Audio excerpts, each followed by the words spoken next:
नमस्कार, मैं कीर्ति और मैं आप सभी का स्वागत करती हूँ आपके अपने चैनल भिवानी हलचल पर। तो आइए नजर डालते हैं आज की मुख्य खबरों पर। आओ मिलकर एक प्रयास करें, रक्तदान करके मासूमों को नया जीवन दें।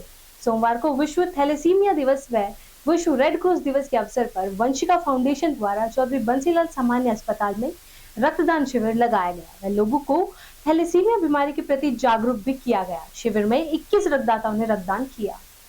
वंशिका फाउंडेशन के सौजन्य से आज विश्व थैलेसीमिया दिवस और विश्व रेड क्रॉस दिवस के उपलक्ष्य में भिवानी के चौधरी बंसीलाल सामान्य अस्पताल के रक्त कोष में एक रक्तदान शिविर का आयोजन किया गया।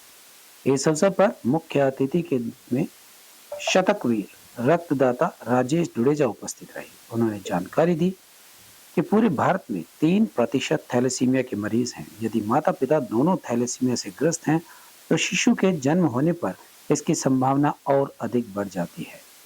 थैलेसीमिया एक वंशानुगत बीमारी है।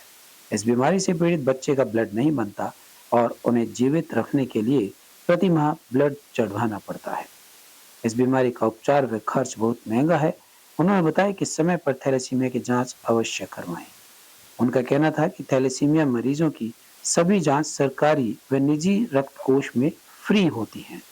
इस अवसर पर वंशिका फाउंडेशन के संस्थापक रक्तवीर मनीष वर्मा ने बताया कि ये रक्तदान शिविर थैलेसीमिया मरीजों की सहायता के लिए लगाया गया है और इस शिविर में 21 रक्तदाताओं ने रक्तदान किया। मेरा नाम डॉक्टर बबली गोयल है। मैं पैथोलॉजिस्ट हूँ सिविल हॉस्पिटल में और हीमोग्लोबिन की नोडल ऑफिसर भी हूँ। आज 8 मई को हम थैलेसीमिया डे सेलिब्रेट कर रहे हैं। ये जो कैंपेन है 8 से 14 मई तक चलेगा। आज इसका पहला दिन है जहाँ पे हम थैलेसीमिया डे सेलिब्रेट करने के लिए पेशेंट्स का हमने एक गेट टुगेदर रखा हुआ है और एक ब्लड डोनेशन कैंप ऑर्गेनाइज किया गया है। पेशेंट और भी एक्टिविटीज़ हैं जो हम करने वाले हैं। पब्लिक प्लेसेस पर इसके बैनर्स लगवाने हैं, ड्राइंग कंपटीशन कराना है। बेसिकली हमें जो सामान्य लोग हैं उनको जागरूक करना है, अवेयर करना है इस बीमारी के लिए। और 8 से 14 मई जो कैंपेन है इस बीच में हम कुछ एक्टिविटी करते रहेंगे। किसी को अगर इसके बीमारी के बारे में कुछ अवेयरनेस चाहिए, कुछ पता करना है तो सिविल हॉस्पिटल में रूम नंबर 39 में आकर। मैं आज यहाँ जो है हम थैलेसीमिया डे का जो है सेलिब्रेट करने के लिए इकट्ठे हुए हैं। जैसे कि आप सबको पता है तो आज 8 मई थैलेसीमिया के रूप में हम इसको मनाते हैं। इसका मेन जो है इस डे को सेलिब्रेट करने का जो हमारा रीज़न है वो है लोगों में जागरूकता उठाना, जिससे लोग जागरूक होंगे तभी जो है हम इस बीमारी से कंट्रोल कर सकते हैं। सबसे पहले तो हमें कोशिश करनी चाहिए कि ये बीमारी होगी ना, जिसके लिए अभी डॉक्टर साहब ने बहुत अच्छे से समझाया है कि हम जो यंग जनरेशन है, यंग फीमेल्स हैं, अगर किसी का HP 10 के आसपास रहता है तो अपना एक बार HPLC टेस्ट करा सकते हैं। उसके अंदर जो है हम ये बता सकते हैं उसमें ट्रेट की संभावना है या नहीं है। अगर उसमें ट्रेट की संभावना है तो कोशिश करें कि शादी के वक्त सेम ट्रेट वाले बंदे से उनकी शादी ना हो, ताकि ये बीमारी होगी ना। दूसरा जो है हमारा ये प्रयास है, अगर ये बीमारी हो जाती है तो समय समय पर जो है उन बच्चों को हम रक्तदान दें। रक्तदान करेंगे तो ही हम उन बच्चों की जिंदगी बेहतर कर सकते हैं। आज सिविल हॉस्पिटल में A पॉजिटिव और AB पॉजिटिव के ब्लड की जरूरत थी। दूसरा आज विश्व थैलेसीमिया दिवस है। मैं सभी को थैलेसीमिया दिवस की शुभकामनाएं देता हूं। साथ में मैं प्रार्थना करता हूं कि जो भी युवा है वो शादी से पहले थैलेसीमिया माइनर का चेकअप कराएं। थैलेसीमिया माइनर का चेकअप PGI रोहतक फ्री होता है और हिसार में मंगलम लैब में उसकी व्यवस्था है। छात्र संघ चुनाव को बहाल करने की मांग को लेकर चौधरी बंसीलाल यूनिवर्सिटी में इंसो छात्र संगठन ने छात्र छात्राओं के साथ मिलकर प्रदर्शन कर जमकर नारेबाजी की और विश्वविद्यालय के कुलपति प्रोफेसर राजकुमार मित्तल को ज्ञापन भी सौंपा। वहीं उनका कहना था कि यदि जल्द ही छात्र चुनाव बहाल नहीं किए गए तो आने वाले समय में छात्र संगठनों द्वारा प्रदेश स्तरीय आंदोलन होगा। इस अवसर पर उन्होंने कहा कि आज जरूरत आन पड़ी है कि छात्र संघ चुनाव करवाए जाएं, क्योंकि चुने हुए छात्र नेता छात्रों की मांग यूनिवर्सिटी प्रशासन के सामने रखेंगे, जिन्हें पूरा किया जा सकेगा। आज के समय में यूनिवर्सिटी प्रशासन छात्रों की मांगों की तरफ ध्यान नहीं दे रहा है, जिसे लेकर छात्रों में रोष व्याप्त है। उन्होंने कहा कि आज के प्रदर्शन में लोहारू, बहल, तोशाम, भिवानी, भवानी खेड़ा, शिवानी और अन्य ब्लॉक से छात्र छात्राएं आए हैं और प्रदर्शन में हिस्सा लिया। इसके साथ ही साथ उन्होंने कहा कि छात्र संघ चुनाव करवाने को लेकर हरियाणा के उप मुख्यमंत्री दुष्यंत चौटाला भी इस कार्य में लगे हुए हैं। इसके साथ ही साथ दिग्विजय चौटाला भी समय समय पर छात्र संघ चुनाव की मांग कर चुके हैं। इसीलिए उन्होंने कहा कि अब छात्र आर पार की लड़ाई लड़ने को तैयार हैं और अगर इसके लिए उन्हें आंदोलन भी करना पड़ा या भूख हड़ताल करनी पड़ी तो वह हर कदम उठाने के लिए तैयार है। वहीं इस अवसर पर यूनिवर्सिटी के रजिस्ट्रार रितु सिंह और एग्जाम कंट्रोलर ने छात्रों को कहा कि छात्रों की जायज मांगों को सुना जाएगा और उन सभी मांगों को पूरा किया जाएगा जो संवैधानिक रूप से छात्र छात्राएं अपनी मांगों को लेकर यूनिवर्सिटी के रजिस्ट्रार के पास आते हैं और अपनी समस्याएं बताते हैं तो उनकी सभी समस्याओं का समाधान किया जाएगा। वहीं एग्जाम कंट्रोलर ने भी कहा कि कोई भी विभाग की समस्या हो उन्हें जल्द से जल्द पूरा किया जाएगा। अगर फिर भी किसी भी छात्र को किसी तरह की प्रॉब्लम है तो वह यूनिवर्सिटी प्रशासन से संपर्क कर सकते हैं। कि प्रत्यक्ष रूप से जो है छात्र संघ चुनाव बहाल करवाए जाएं, क्योंकि यूनिवर्सिटियां और महाविद्यालय जो है वो एक तरह से गलतियों का अड्डा बन गए हैं। यहाँ पर इतनी बच्चों को डीएमसी नहीं मिलती, समय पर रिजल्ट नहीं आता, इन यूनिवर्सिटियों का भट्ठा बैठ रखा है। तो आज के समय में जरूरत आन पड़ी है एक बार फिर से छात्र संघ चुनाव बहाल करवाए जाए ताकि इन यूनिवर्सिटी और महाविद्यालय को एक मजबूत उनका नेता मिले, वो नेता जो इनके काम करवाने का काम करेगा। हम जैसे छात्र नेताओं को तो ये टरका देते हैं बार, क्योंकि हम चुने हुए नहीं है, लेकिन अगर चुना हुआ नेता होगा, अगर छात्र संघ चुनाव बहाल होते हैं तो इनके पास में, इन कॉलेजों में, इन यूनिवर्सिटियों में एक मजबूत नेतृत्व जो है वो सामने आएगा और वो मजबूत नेता अपने इन विद्यार्थियों की मांग मनवाने का काम करेगा। आज हम यहाँ इकट्ठे हुए हैं, अलग अलग कॉलेज से आए हैं, लोहारू से, बैल से, तोशाम से, और छात्राओं ने भी अहम भूमिका निभाई है इस चीज के लिए। आज हमारा मेन जो मुख्य फोकस था वो प्रत्यक्ष रूप से चुनाव करवाने के लिए था और इस चीज में सभी छात्रों ने अपना पूरा संपूर्ण योगदान दिया है और आशा करते हैं कि यूनिवर्सिटी प्रशासन से लेकर पूरा आगे जितने भी राजनीतिक कार्यकर्ता हैं वो सभी इस चीज को मानते हुए हमारे छात्र चुनाव को बहाल कराने का प्रयत्न करेंगे। आज हमारी मांग थी छात्र संघ चुनाव को बहाल करवाने की। अगर आगे भी ये चुनाव अगर बहाल नहीं किए जाते हैं तो हम यहाँ पे पूरे हरियाणा पे बड़े स्तर पर प्रदर्शन करने का कार्य करेंगे और जो ये सीबीएलयू प्रशासन बच्चों को गुमराह करने का काम कर रहे हैं इसके ऊपर हम आज भी रोक लगा रहे हैं और आगे भी रोक लगाते रहेंगे। पूरे हरियाणा में और भिवानी में छात्र इलेक्शन के लिए इकट्ठे हुए हैं और हमारे भिवानी में और पूरे हरियाणा में इलेक्शन होना जरूरी है, क्योंकि हमारे छात्रों को भी आगे जाकर पॉलिटिक्स का आगे विस्तार होगा और छात्र भी एक अच्छे नेता बन सकेंगे।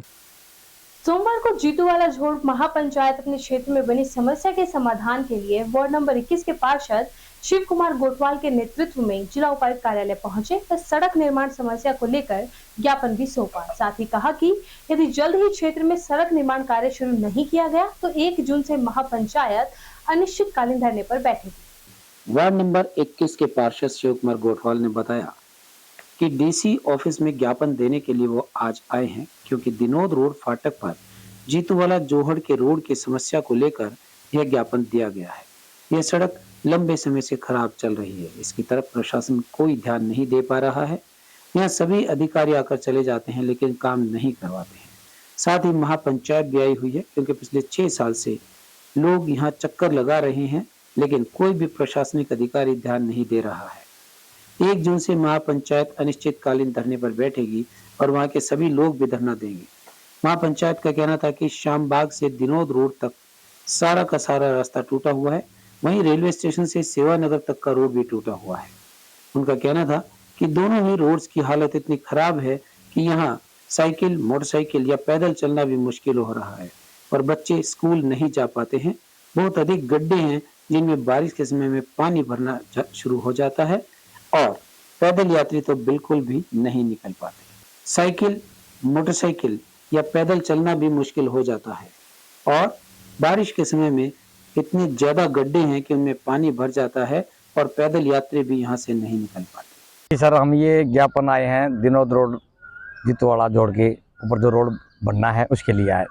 पूरे लाइन 75 की महापंचायत आज यहाँ डीसी साहब को ज्ञापन देने आई हुई है, क्योंकि हम इस रोड के लिए 6 साल से एमएलए, एमपी, नगर परिषद चेयरमैन सभी डिपार्टमेंटों के चक्कर काट रहे हैं। हमारी लाइन 75 की कोई सुनवाई नहीं हो रही है। इसलिए महापंचायत ने आज फैसला लिया है कि यदि एक बार हम डी साहब को ज्ञापन देंगे, उसके बाद में यदि हमारी 10-15 दिन के बाद सुनवाई नहीं होती है तो हम दिनोद रोड पर अनिश्चितकालीन धरना देंगे और इस रोड की मांग करेंगे। ये रोड लगभग 5-6 साल से खराब है। 2-3 साल पहले अमृत योजना के तहत इसमें वाटर ड्रेन के लिए लाइन डाली गई थी। उसके बाद इस रोड की ऐसी हालत हो गई है कि यहाँ व्हीकल क्या पैदल चलना भी मुश्किल है। श्यामबाग से नहर तक दिनोद रोड और रेलवे स्टेशन से सेवानगर तक का रोड, दोनों की हालत इतनी ख़राब है कि साइकिल, मोटरसाइकिल, पैदल चलना भी बड़ा मुश्किल हो रहा है। बच्चे स्कूल नहीं जा सकते, गड्ढे इतने हैं, पानी भर जाता है, पैदल यात्री नहीं चल सकता।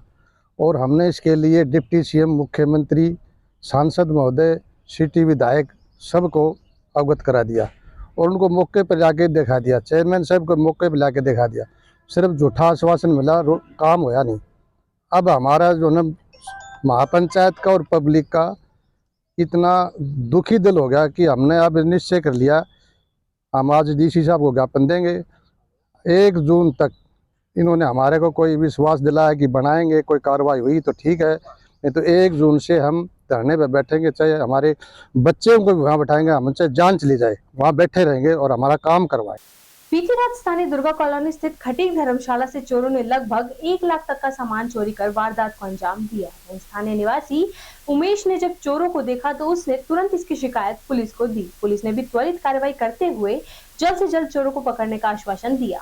स्थानीय दुर्गा कॉलोनी में रात्रि के समय चोरों द्वारा धर्मशाला निर्माण सामग्री की चोरी किए जाने का मामला सामने आया है। यहाँ धर्मशाला निर्माण का कार्य चल रहा है, जिसके चलते धर्मशाला के सामने रखे हुए गार्डर्स को उठाकर चोर ले गए। वहीं शिकायत मिलने पर पुलिस ने मौके पर पहुंचकर एक चोर को पकड़ा और चोरी का सामान भी बरामद किया। पुलिस का कहना था कि इस मामले में आगे छानबीन की जा रही है ताकि मामले की तह तक पहुंचा जा सके। ये जी हमारी खटीक धर्मशाला है। पिछले 40 सालों से धर्मशाला हमारी बनी हुई है। हम इस धर्मशाला का पुनर्निर्माण कर रहे थे, अब तो इसकी तोड़फोड़ चल रही थी। यहाँ लेबर ने गाटर रखे थे हमारे वहाँ पे उतार के, और रात को वहाँ से हमारे 3 गाटर चोरी हो गए। चोर पकड़ लिया है, माल पुलिस ने बरामद कर लिया है। उससे पहले भी 2 मोटर पानी की चोरी हो चुकी हैं, टोपियाँ चोरी हो चुके हैं, कढ़ाव चोरी हो चुके हैं, पाइप लाइन थी पानी की, वो पाइप लाइन चोरी हो चुकी है, भट्ठी चोरी हुई है, और बिजली की जो फिटिंग हो रही थी धर्मशाला के अंदर वो सारी फिटिंग चोरी हो चुकी है। 1 सिलेंडर था छोटा, वो चोरी हुआ है। ये जी लगभग 35-40 हज़ार रुपये के लगभग है। दुर्गा कॉलोनी निवासी है। हमारी धर्मशाला दुर्गा कॉलोनी में स्थित है। तकरीबन 40-45 साल पहले ये धर्मशाला बनी थी। इस धर्मशाला का पुनर्निर्माण करवाना चाहते थे, इसी यहाँ से तोड़ो फोड़ी हुई और हमने ये गाटर बाहर रखे चोरा। उससे पहले भी हमारा काफ़ी सामान यहाँ से उठ चुका है। तकरीबन 1 लाख रुपये सामान हमारा चोरी हो चुका है। तो हम सरकार से इसके खिलाफ सख्त से सख्त कार्रवाई होनी चाहिए। सोमवार को कृषि विज्ञान केंद्र की डॉक्टर ममता फोगाट ने भिवानी हलचल की टीम से बातचीत कर किसानों को मिट्टी और पानी की गुणवत्ता को बनाए रखने के बारे में विस्तृत जानकारी दी। वे किसानों से मिट्टी व पानी के सैंपल चेक करवाने की बात भी कही, ताकि किसानों को अधिकतम फायदा हो और फसलों में भी वृद्धि हो। कृषि विज्ञान केंद्र की डॉक्टर ममता फोगाट ने किसानों को मिट्टी और पानी की गुणवत्ता के लिए वे मिट्टी को कैसे टेस्ट करवाएं, इसके बारे में विस्तार से जानकारी दी। उन्होंने कहा कि जब किसान फसल खेत में से काटकर खेत को खाली करते हैं, उसके बाद खेत की मिट्टी का टेस्ट करवाना चाहिए और मिट्टी के टेस्ट के लिए नीचे से मिट्टी खोदकर निकालनी चाहिए। वहीं 1 एकड़ में 5 जगह से मिट्टी खेत में से निकाले। मिट्टी का सैंपल लेते समय यह ध्यान रखा जाए कि मिट्टी अलग अलग जगह से लेनी है, और अगर कहीं मकान बना हुआ है तो वहां से मिट्टी न ले। साथ ही यदि पेड़ लगे हुए हैं तो उसके नीचे से भी मिट्टी न ले जाए। यदि कोई नाला गुजर रहा है तो उसके साथ से भी मिट्टी न ले, और मिट्टी को खोदकर आधा किलो मिट्टी को मिक्स कर ले और अच्छे से मिक्स कर पॉलीथीन में डालकर उसे कृषि विज्ञान केंद्र में चेक करवाने के लिए ले आए। साथ ही साथ उन्होंने बताया कि पानी भी यदि चेक करवाना है तो ट्यूबवेल का पानी चेक करवाना हो तो उसके लिए ट्यूबवेल में कम से कम 2 से 4 घंटे तक उसे चलाना चाहिए। उसके बाद पानी को एक बोतल में भर कर ले आए और सैंपल चेक करवाएं। किसान भाइयों को इसके लिए 10 से 50 रुपए तक खर्च आता है और उन्हें पता लग जाता है कि पानी में या मिट्टी में किस चीज की कमी है और उसमें कितनी मात्रा में खाद डालनी है, ताकि उनकी पैदावार ज्यादा से ज्यादा बढ़ सके। सभी किसान भाइयों को मेरा नमस्कार। आप सभी जानते हैं कि मिट्टी की जो बनावट है, जो संरचना है, वो बहुत ही पेचीदा है। अक्सर क्या होता है कि हमारे जो किसान भाई हैं वो बहुत वर्षों के अनुभव के बाद भी ये नहीं पता लगा सकते हैं कि जो हमारी जो मिट्टी की मृदा की जो उर्वरक शक्ति है, जो फर्टिलिटी स्टेटस है, वो क्या है। और अक्सर हम देखते हैं कि क्या होता है कि हमारी ज़मीन में जो तत्व हैं वो जो है धीरे धीरे उनकी कमी पनपती है, और जब तक हमारी आंखों से हम उसको देख पाते हैं तब तक हमारी जो पैदावार पर जो बुरा असर होता है वो पड़ चुका होता है। या दूसरी तरफ ये भी होता है कि कोई तत्व जो है पर्याप्त मात्रा में है, लेकिन हम जो हमारी जमीन में वो तत्व जो है उर्वरकों के माध्यम से हम डालते जाते हैं।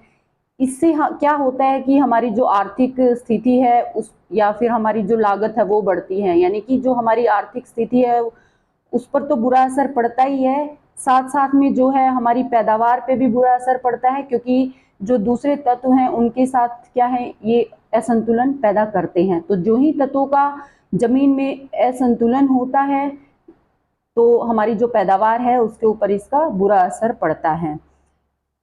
अब हमें जो मतलब जमीन में जो तत्व हैं उनका हमें कैसे पता लगाना है कि किस तत्व की कमी है, कौन सा तत्व पर्याप्त मात्रा में है, किस फसल के लिए हमें कौन से तत्व के लिए क्या कितनी मात्रा में जो है खाद डालनी है और कब डालनी है, इसका पता हमें कैसे लगेगा। उसके लिए हमें जो है मिट्टी की जांच करवानी है, यानी कि मिट्टी परीक्षण बहुत ज़रूरी है।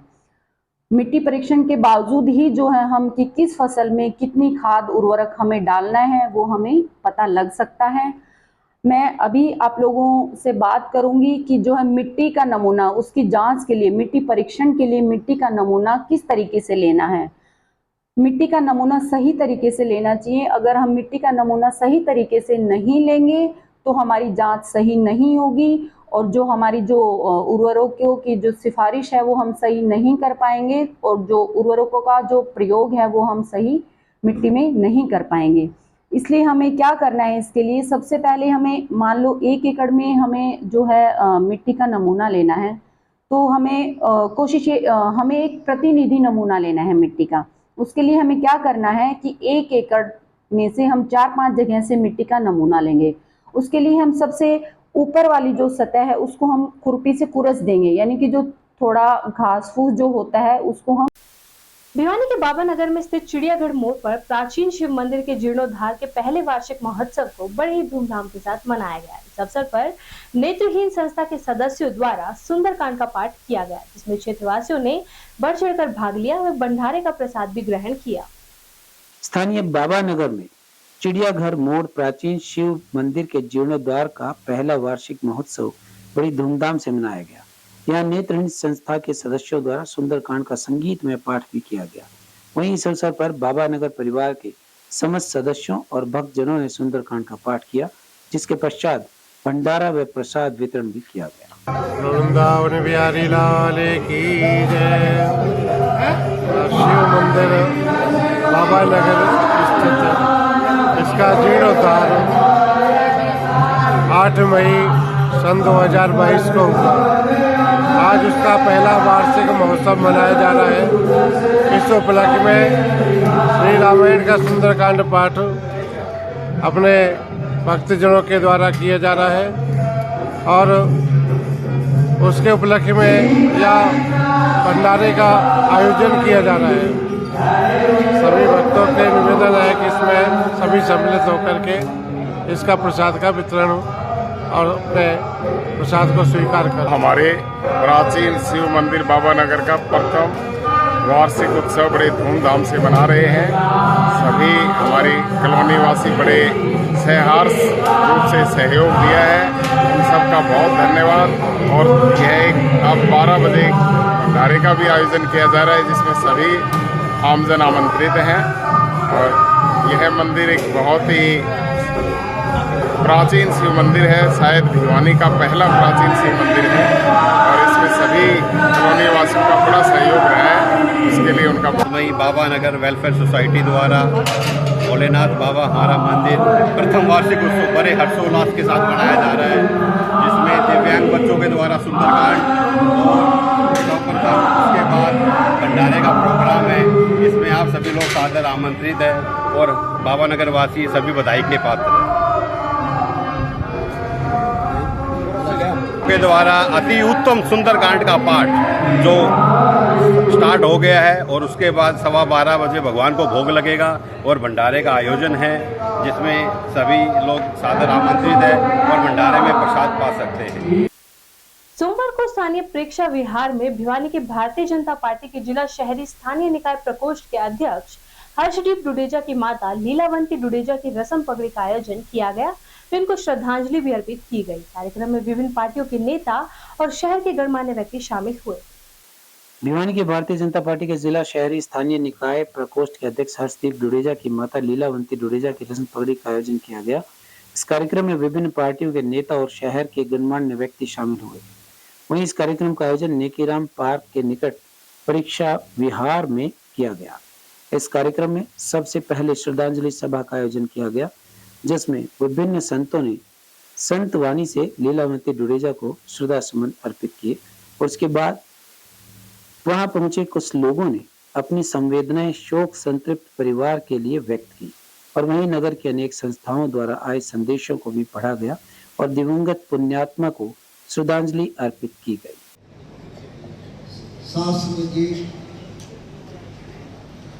मेरे मानयोग सत्कारयोग श्री मान साहब जी महाराज और मैनू जब मैं आया सबसे पहले सारे अपनी एक माला का दर्शन हुए ना उसे खुशी चाह चढ़ जाता है। देखो माता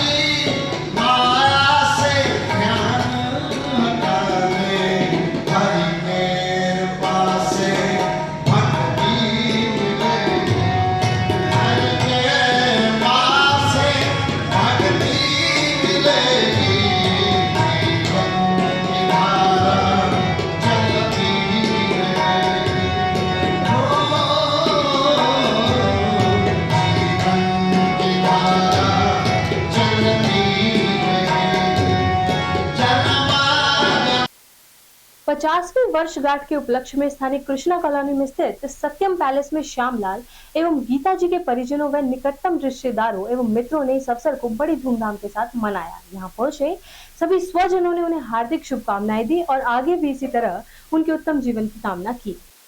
शादी के 50 साल बीत जाने का एहसास कुछ अलग ही होता है, जिसे परिजन बड़ी धूमधाम के साथ सेलिब्रेट करते हैं।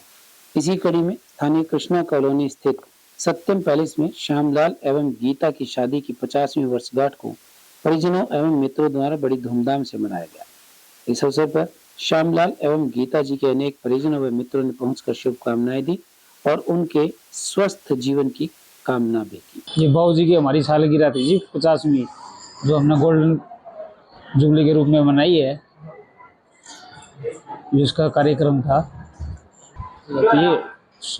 ये है जी हमारे बाबू जी के ये 50वीं सालगिरह थी। ये हमने सामाजिक हिसाब से प्रोग्राम किया है भी, यार मतलब एक मैसेज के रूप में किया है ये भी, छोटा सा प्रोग्राम मतलब आने वाले में और में मतलब इससे पता चले हाँ भी ये होना चाहिए प्रोग्राम। क्या करना चाहिए आजकल जो शादियों में इतना खर्चा करते हैं हम तो ये कहते हैं जी इससे थोड़ी प्रेरणा मिलनी चाहिए। युवा वर्ग है जैसे आजकल इतना खर्चा करते हैं शादियों में और में, उससे एक छोटा सा प्रोग्राम का परिवार का, समाज का, रिश्तेदारी का उससे जुड़ना चाहिए। खबरों का सिलसिला यूं ही जारी रहेगा। मुझे और भिवानी हलचल की टीम को दीजिए इजाजत और बने रहिए आपके अपने चैनल भिवानी हलचल के साथ।